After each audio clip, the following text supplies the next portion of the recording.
Hello, everybody, and welcome to the Sports on Our channel, and welcome here to my quick review of Money in the Bank.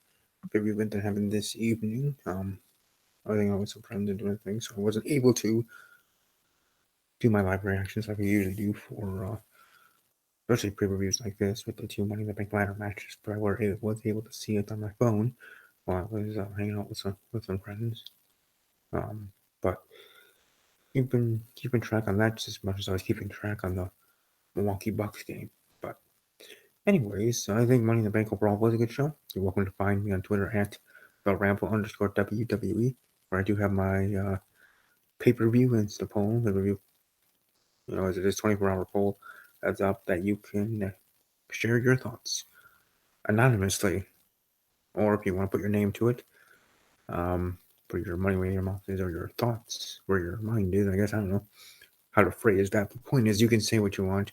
If you want to reply to that and share your thoughts on the pay-per-view and the match, your favorite matches, favorite match of the night, and the match of the night, or other things you want to share, you're welcome to reply to me again at the Ramble_WWE. Sorry, again, that is at the Ramble_WWE. You can find me on Instagram and Snapchat as well at StevieK_06. But yeah, on Twitter I have that done as I have for Raw and SmackDown each and every week for the pay-per-views as well, the 24-hour poll, asking all of you awesome people, fellow members of the WWE universe as they call it, what's your thoughts on the show? Did you think it was great? Did you think it was good? Did you think it was okay? Or did you think it was downright terrible? Whatever your thought is, I respect it because everybody has opinions, right? And whether I disagree with you or you disagree with me, we all hopefully respect each other and those opinions. Now, this is my quick review, hopefully, here, and I'll have a more in depth review. And hopefully, also, I say it that way because hopefully on Thursday I have people on the show, whether my team members or my co hosts coming back, or just a great guest or guests, and get to hear other people's, some of my wrestling community, family as I call them. Family, here in the wrestling community, I talk wrestling, smart son of a guns, men and women that I know. I hear their opinions. So usually for these after the pay-per-view is me, myself, and I, and that's fine too. So let's get right to the pay-per-view and let's just go through the matches and I'll give my quick thoughts. Like I said, each and every one. And again, we'll go more in depth and talk about Raw and SmackDown and the aftermath and the Raw and SmackDown live after Money in the Bank, since it is now part of the Big Five, or should they just call it the top five pay-per-views? But then again, I don't want to disrespect all the other ones. At least I don't. And in a marketing sense, I wouldn't either, right? All pay-per-views should be respected, and they should actually try to build them all up to something, even if they're B-level pay-per-views, the other ones. But the point is, Money in the Bank, Raw, and SmackDown after, it's going to be interesting for a plethora of reasons, for sure. For sure, especially the ending of the show. That was something. And I was actually just getting home from hanging out with my friends when stuff went down. Let's just say during the men's Money in the Bank ladder match there at the end with the finish. Um, I was just getting settled in the house and continuing watching hashtag WMITV on my phone because I didn't want to change it to my laptop or my other device. But anyways, point is, let's get to the show. Let's get to the matches. The Usos defeat SmackDown Tag Team Champions Daniel Bryan and Rowan in the kickoff match. Um, Good match. I mean, I assumed the titles were on the line, so that was my mistake, and I did predict Bryan and Rowan to win. It depends on their titles, but they'd be dropping them now, even to a great tag team like the Usos. But I didn't realize, I didn't read, um, I didn't read the fine print or what was right in front of my face when I was doing the predictions, and it was not a title. But either way, Usos get the win. Great match, actually. Definitely match of the night in regards to pre-show, obviously. Anyways, here we have start out the show with the women's Money in the Bank ladder match because that's how they decided to do it this year. Start with the women's Money in the Bank ladder match and then finish and end the night with the men's. And in this women's Money in the Bank ladder match, we've had a lot of great moments, a lot of interesting moments. Naomi's look, was interesting in its own right. But point is, it's a good show. I mean, good match. I mean, a good match. Bailey winning the Women's Money in the Bank. Uh, I went for Mandy Rose to win. But I was against Bailey getting the win. To be quite honest, I was actually surprised they went with Bailey. You know, with the whole situation, I guess you call it. Sasha Banks, is she quitting? Make her stay and just run out her contract? What's going on with Sasha Banks? And I think with Bailey winning, I think it's kind of like a double fold that they're doing in regard to Sasha Banks and saying that this could have been you for one, or just simply look now, we're going to give it to your best friend, which might make her happy as friends of Bailey in real life. But still, I don't know. Probably Sasha's probably to leave doesn't mean she's automatically going to AEW, but we'll see. Anyways, Bailey winning the briefcase, and she is now at that time the current Miss Money in the Bank, and in a somewhat surprising moment, Rey Mysterio defeating Samoa Joe to become the new United States champion. Rey Mysterio hitting the Hurricane Rana on Samoa Joe during the match, and actually near the finish because I guess they had to make a quick decision, I guess, to go with Rey to win, or maybe it was all along, but just have to finish earlier. I don't know, because when he pinned Samoa Joe, it could clearly be seen that his arm was up. So I don't know if this is going to be like a quick reign for Rey, like Christian's reign as world champion. Again, no disrespect to Christian or Rey Mysterio, but Samoa Joe heal up here a little bit when they settle back on the next review or on SmackDown Live. Who knows? But hey, Rey Mysterio winning a title that he hasn't won before, which I didn't even know.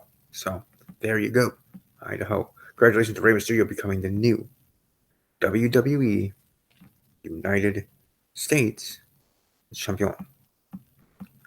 Next up, Shane O'Mac defeating The Miz in a steel cage match. Now, I was the one out on a limb going with Shane McMahon at WrestleMania against The Miz, because I thought, you're going to have the feud continue. Miz is going to win at the next pay-per-view, which is, and was tonight, the next pay-per-view after WrestleMania Money in the Bank. Which, scheduling-wise, why have a Big 5 pay-per-view after one of your other Big 5 and the Super Bowl of your pay-per-views, WrestleMania? And it literally is like the Super Bowl because it ends a quote-unquote season, as I call it. And the next season starts the next day on Raw to the next WrestleMania. Not like Daytona 500, their Super Bowl that starts and kicks off their actual season. NASCAR, which, hey, fine. Right? Anyway, Shane McMahon getting the win. I guess I'm a little bit surprised, only in the fact that I thought The Miz was going to win here. And The Miz and this feud would be, The Miz and Shane McMahon feud would be over. And The Miz might be able to go and move on to bigger and better things, especially after beating the best in the world, right? Shane McMahon.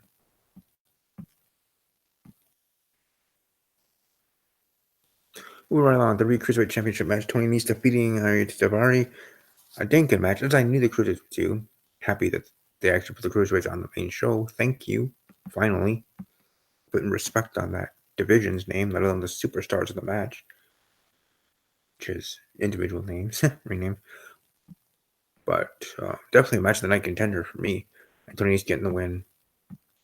There you go, Idaho. And Becky Lynch defeating Lacey Evans for the Raw Tag Team, for the Raw Women's Championship, successfully defending that. And then right after she's leaving, Charlotte coming down, not running down, but just steadily walking, not even doing her stop and posing thing, or her, her shtick. And she's just like, let's go, come on. She's like, come on, Becky, come on now, let's go. Gonna have the match now, sort of thing. It was actually kind of cute, adorable, and awesome all at the same time. And in the end, Charlotte Flair wins. She's now, what, 8-time, 9-time? I think one of those time champion. And then Bayley comes out after Becky attacks Lacey Evans, because it was Lacey Evans who hit Bayley with the women's right when the ref had his back turned, focusing on Charlotte, counting, what could have been a count out victory for Becky Lynch to successfully defend her championship. And with the help of Lacey Evans, Charlotte Flair is the new women's champion of SmackDown Live. And then then Miss Money in the Bank Bayley comes out at first just to help out her friend Becky and fight and battle with Charlotte Flair and Lacey Evans. And then she decided to cash in on Charlotte. She could have just turned the tables and cashed in on Becky and turn heel, but no. She cashes in on Charlotte. 1, 2, 3. Bayley is your new SmackDown Women's Champion. So, from Becky to Charlotte to Bayley, 3/4 of the 4 horsewomen having the title in the same night, with just like all 3 members of the Shield Money in the Bank pay-per-view years ago, 2 to 3 years ago, when in the end it ended the night with Dean Ambrose, Mr. Money in the Bank, ending the show as the new WWE champion. That was an awesome moment for me as an Ambrose fan. But here tonight, in the 2019 edition of Money in the Bank pay-per-view event, Bayley is that one, and it's 3 out of 4 because Sasha Banks is no more. Probably. Congratulations to Bayley, the new SmackDown Live Women's Champion. She is also a former Raw Women's Champion. Yes, that is true. I know some forget, but most of us do remember she is a former Raw Women's Champion. Now, for storyline purposes, and I said this on Twitter, so you can check again at the Rambo_WWE. It's on Twitter, talking with my friends there in the chat in our super mega big group chat on Twitter. That's what, of course. That storyline wise, it would have made more sense for Bayley to cash in for the Raw title and Becky leaving with no titles or being upset and then actually finally turning truly heel. Instead of being this tweener, which is doing fine, but I'm just saying that would have been, in my eyes, a better way to go. But it's my opinion. I'm not trying to say I am or would have done it better. It's just what I would have done in general, and I would have thought that to be the better option. So I guess I put it that way. I'm kind of saying the same thing, only nicer, but you know what I mean. But I see why they did that, because she's a former Raw Women's Champion, and though you can make her 2-time Raw Women's Champion, that's not a slight or a bad thing. But might as well leave it out and have her cash in at Charlotte. And there you go. Congratulations. Roman Reigns defeating Elias and like that. So, okay. Then we had the WWE Universal Championship match of the night, I would say. I'll just say right now, match of the night: Seth Rollins versus the phenomenal AJ Styles. Or Seth freaking Rollins versus phenomenal AJ Styles. AJ Styles putting up a good fight, but Seth Rollins getting the win in the end. Probably will continue this feud moving forward. That's all really I have to say about that. The WWE title match: Kofi Kingston versus Kevin Owens. All I gotta say is Kofi Kingston ring attire being of non-new to Kofi Kingston. And as a wrestling fan, some will read more into it than it needs to be, but just something to say, just something to notice. And I'm sure people already did say on Twitter. I'm sure of it. Person, people, whatever.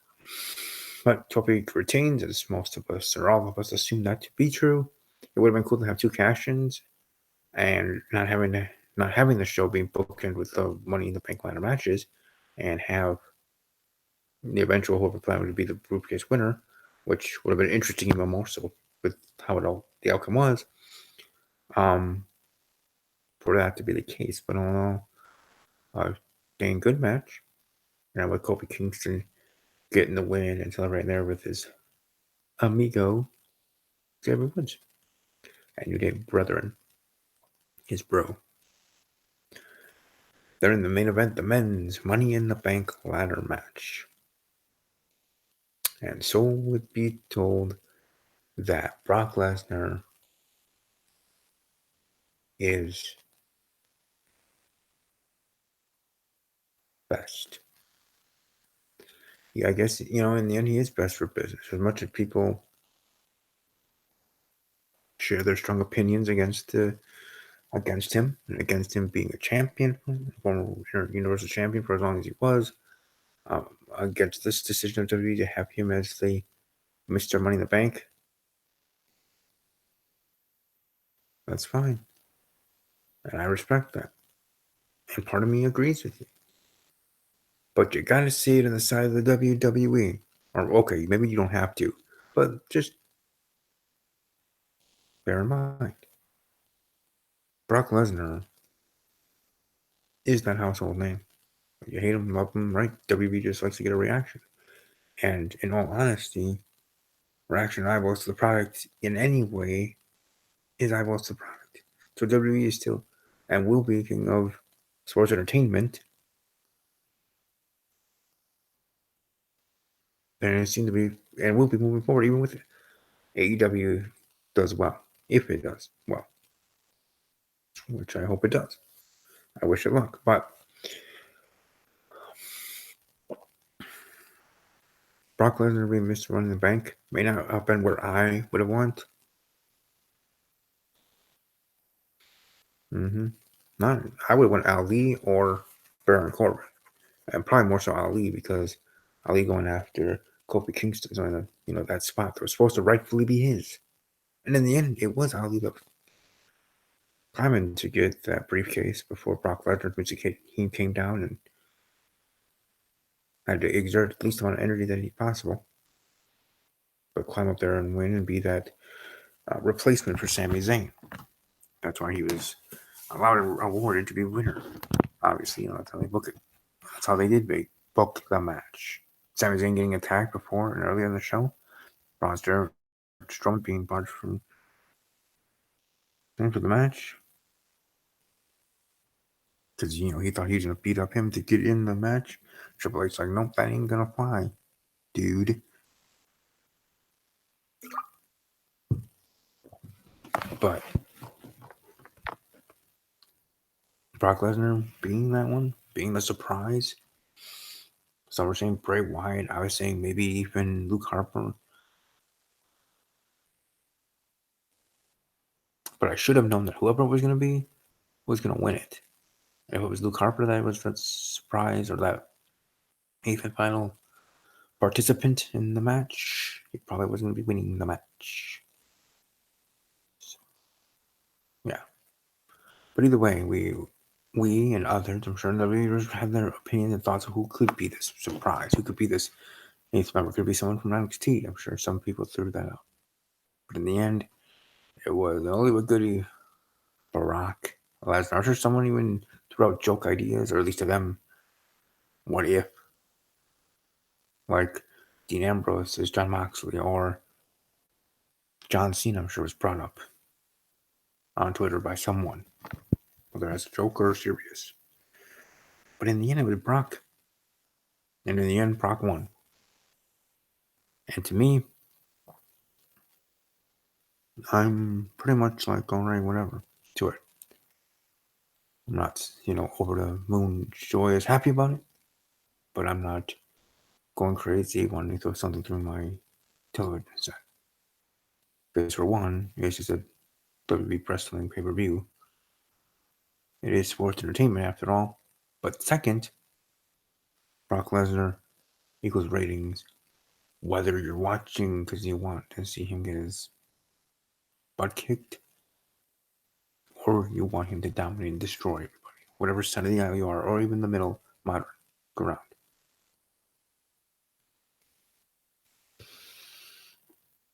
I'm sure some or most may disagree with me, but let me know in the comment section below. Or let me know on Twitter at the Ramble_WB or wherever. I'm open to hear your thoughts. Send me a snap. That's CBK_06. Share your thoughts. Whether you beat me, disagree with me in regards to Brock Lesnar, or somewhat agree. I'm not trying to sway your opinion. I don't expect to. Because I'm sure I went in regards to one of my friends I know. But we would respectfully agree to disagree. Hopefully I have him on the show on Thursday. Hear his thoughts. And then we'll have a kind of respectful debate, as I call it. Because I always say, even though we disagree, it needs to make for a kind of respectful debate. And that's all I ask for. Indeed. But all in all, the show was a good one. Brock Lesnar cashing in was fine. Again, go to my Twitter at the Ramble_WB if you want, and vote and do it. But, anonymously. I now vote there in my pay-per-view Insta poll, 24 hours. So, enjoy it, love it. And leave a like, subscribe to the channel, ring the bell, and all the other fun stuff. Share it with others if you wish to. Hope you enjoy the rest of your evening. Enjoy your week ahead. Above all else, as always, take care.